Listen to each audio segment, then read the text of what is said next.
Hi everyone. இன்னைக்கு நம்ம வீடியோல எதை பத்தி பார்க்க போறோம்னா ஸ்ட்ரெஸ்னா என்ன, ஸ்ட்ரெஸ்ஸோட கான்செப்ட் அண்ட் எக்ஸ்பிளனேஷன்ஸ் பத்தியும் ஸ்ட்ரெஸ்ஸோடைய யூனிட் பத்தியும் தான் இன்னைக்கு நம்ம வீடியோல டீடைலா பார்க்க போறோம். அதுக்கு முன்னாடி நீங்க இன்னும் நம்ம சேனலை சப்ஸ்கிரைப் பண்ணலாம், சப்ஸ்கிரைப் பண்ணிக்கோங்க. கூடவே பக்கத்துல பெல் பட்டனையும் கிளிக் பண்ணிக்கோங்க. ஸ்ட்ரெஸ்ஸோட எக்ஸ்பிளனேஷன் என்னன்னாக்கா, stress is the measure of an external force acting over the cross-sectional area of an object. அதாவது அழுத்தம் அப்படிங்கிறது ஒரு பொருளினுடைய குறுக்கு வெட்டு பகுதியில் செயல்படும் வெளிப்புற சக்தியின் அளவீடு தான் வந்து ஸ்ட்ரெஸ் அப்படின்னு சொல்றோம். ஸ்ட்ரெஸ் அப்படின்றாக்கா ஒரு ஃபோர்ஸ் வந்து ஒரு ஏரியா எவ்வளோ ஏரியாவில் எவ்வளோ ஃபோர்ஸ் ஆக்ட் ஆகுதோ அதை தான் நம்ம வந்து ஸ்ட்ரெஸ் அப்படின்னு சொல்கிறோம். ஸோ இங்கே ஸ்ட்ரெஸ் அதோட எக்ஸ்பிளனேஷன்ஸ் பார்க்கலாம்.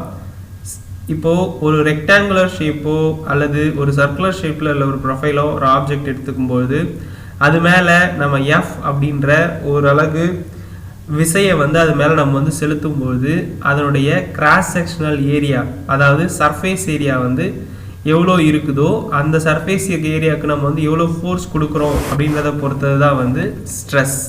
இங்கே எஃப் அப்படின்றது நம்ம எக்ஸ்டர்னலாக கொடுக்குற ஃபோர்ஸினுடைய அளவு தான் வந்து எக்ஸ். ஏ அப்படின்றது வந்து இந்த ரெக்டாங்குலர் ப்ரொஃபைலோடைய கிராஸ் செக்ஷனல் ஏரியா.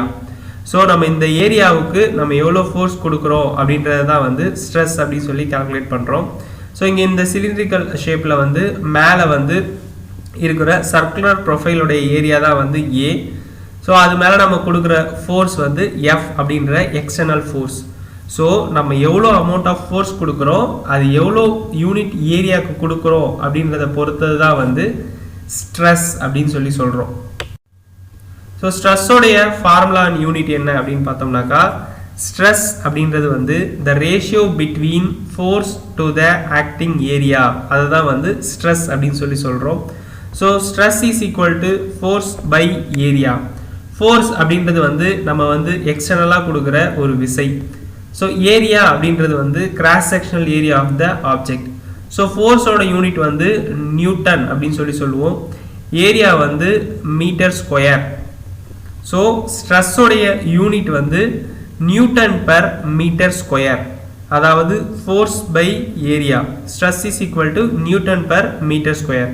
ஸோ இந்த நியூட்டன் பர் மீட்டர் ஸ்கொயர்லையும் சொல்லலாம், அதை வந்து பாஸ்கல் அப்படின்றதுலையும் வந்து ஸ்ட்ரெஸ்ஸோடைய யூனிட் வந்து பாஸ்கல் அப்படின்றதுலையும் வந்து டினோட் பண்ணுவாங்க. ஸோ அந்த பாஸ்கல் அப்படின்றத வந்து ஷார்ட்டாக வந்து பிஏ அப்படின்னு சொல்லி எழுதுவோம். ஸோ பிஏ அப்படின்னு எழுதினாலே பாஸ்கல்ஸ் அப்படின்னு சொல்லி பேர். Types of stress. ஸ்ட்ரெஸ்ஸில் வந்து ரெண்டு டைப் இருக்குது. ஒன்று வந்து டென்சைல் ஸ்ட்ரெஸ், இன்னொன்று வந்து கம்ப்ரசிவ் ஸ்ட்ரெஸ். இப்போ டென்சைல் ஸ்ட்ரெஸ் அப்படின்றது வந்து இழுவிசை அப்படின்னு சொல்லுவோம். கம்ப்ரசிவ் ஸ்ட்ரெஸ் அப்படின்றது வந்து அதை கம்ப்ரஸ் பண்ணுறதுக்கு நம்ம வந்து ரெண்டு சைடு வந்து ஃபோர்ஸ் அப்ளை பண்ணி ஒரு ஆப்ஜெக்டை கம்ப்ரஸ் பண்ணோம்னா அதுதான் வந்து கம்ப்ரசிவ் ஸ்ட்ரெஸ். இங்கே டென்சைல் ஸ்ட்ரெஸ்ஸில் ஒரு சிலிண்ட்ரிக்கல் ஷேப் ப்ரொஃபைல் இருக்குது. ஸோ அதனுடைய ரெண்டு எஜ்ஜிலுமே வந்து சர்க்குலர் ப்ரொஃபைல் வந்து இருக்கும். ஸோ இந்த அந்த ஆப்ஜெக்ட்லேருந்து நம்ம வந்து வெளிநோக்கி ஒரு விசையை நம்ம வந்து இழுத்தோம், அதாவது அந்த ஆப்ஜெக்டை வந்து நம்ம வந்து எக்ஸ்டெண்ட் பண்ணுறதுக்காக அதனுடைய ரெண்டு சைடும் வந்து ஃபோர்ஸ் அப்ளை பண்ணோம் அப்படின்னாக்கா அது வந்து டென்சைல் ஸ்ட்ரெஸ், அதாவது இழுவிசை. அந்த ஆப்ஜெக்டை வந்து நம்ம வந்து இழுக்கிறதுக்காக யூஸ் பண்ணுறதால அது வந்து இழுவிசை. கம்ப்ரசிவ் ஸ்ட்ரெஸ் அப்படின்னப்போ அந்த ரெண்டு சர்க்குலர் ப்ரொஃபைல்லையுமே நம்ம கொடுக்குற ஃபோர்ஸ் வந்து எக்ஸ்டர்னல் ஃபோர்ஸ் வந்து அதை வந்து கம்ப்ரஸ் பண்ணுற அளவுக்கு, அதாவது ரெண்டு சைட்லேருந்து அந்த பொருளை நோக்கி வந்து விசை கொடுத்தோம் அப்படின்னாக்கா அதுக்கு பேர் தான் வந்து கம்ப்ரசிவ் ஸ்ட்ரெஸ். அதாவது ஒரு ஆப்ஜெக்ட்ல இருந்து ஃபோர்ஸ் வந்து ரெண்டு சைடும் வந்து வெளியே போச்சு அப்படின்னாக்கா அது வந்து டென்சைல் ஸ்ட்ரெஸ், இழுவிசை.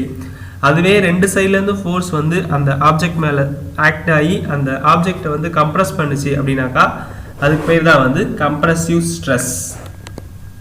ஸோ ஸ்ட்ரெஸ்ஸோட யூனிட் வந்து force acting to the cross sectional area. So newton per metre square, அதில் தான் வந்து ஃபோர்ஸுடைய யூனிட்டை வந்து டினோட் பண்ணுவோம். இந்த வீடியோ உங்களுக்கு யூஸ்ஃபுல்லாக இருந்துச்சுனாக்கா லைக் பண்ணுங்கள், கமெண்ட் பண்ணுங்கள், ஷேர் பண்ணுங்கள், சப்ஸ்கிரைப்